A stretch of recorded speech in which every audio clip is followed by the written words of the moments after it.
This is one of my absolute favorite group exercises because it sneaks lessons of teamwork, adaptability, problem solving into your meeting while still managing to keep the energy high in the room full of laughter. It's called the tennis ball game.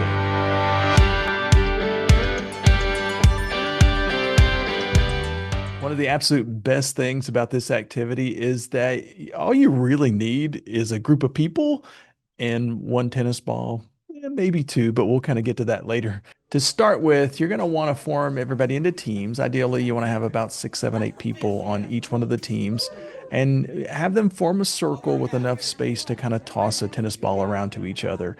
Ideally, what I like to do is have them start around a table because if you have them start around a table, it creates a barrier that makes it a little bit more difficult to do the activity. And what they'll find is that if they just move out from around that artificial barrier, it actually gets a little bit easier.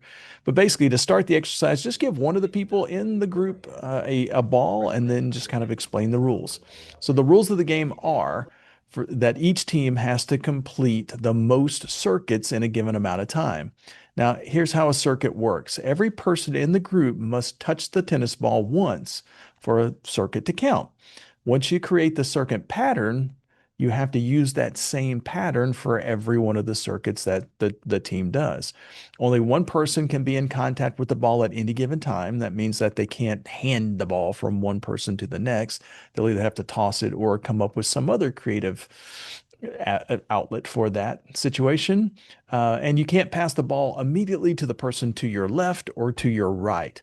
Now you can pass it to the person across from you, but you can't pass it to either to the people immediately to your left or right. This creates a little bit more of a challenge. It makes it to where they have to kind of change their pattern up a little bit. And they're going to ask you a ton of questions about that. Just whatever answers you give them those questions, stick to it. So keep the same answer every single time. If the ball hits the ground, by the way, the whole team must restart the current circuit. So basically, if they are on circuit number nine and somewhere on circuit number nine, the ball drops and touches the floor, then they have to start back at circuit number nine. They don't have to start back all the way from one. So once you've given them all the rules and they kind of understand them, give them a few minutes to kind of practice, give them a chance to come up with their pattern and practice, come up with a plan. They're going to start off kind of clumsy and it's probably going to be a little inefficient at the beginning. But within a very short period of time, they're going to start to form that pattern and the process will start to work a little bit smoother. So once they've got a good idea of what they're going to be doing, then it's time to start the race. Now, you can do this a couple of different ways. The way that I like to do it is I like to make it a race to where we say, hey, the first team to get 20 circuits completed the fastest is going to be the victor. They're going to be the champions. In some cases, you may do it with a time limit and you give them 2 minutes to see how many circuits they can complete. Either way is fine. The reason I like the first way though is it kind of keeps the energy up in the room. It keeps people kind of moving because they're trying to complete the number of circuits the fastest. It's really important, by the way, that you as the facilitator kind of walk around, make sure they're following the rules that you gave them so that nobody accuses you or them of cheating later on. Eventually, one of the 20 teams is going to get their 20 circuits completed. They're going to be all excited. You can crown them the champions. And if you want to continue the exercise, you can actually add a little bit more of a challenge to it. You can say, okay, well, that 20 circuits took the fastest team, the team that won, 2 minutes and 30 seconds. So we're going to kind of kick it up a notch. We're going to see if you can come up with a plan to help you get all 20 circuits in under 60 seconds.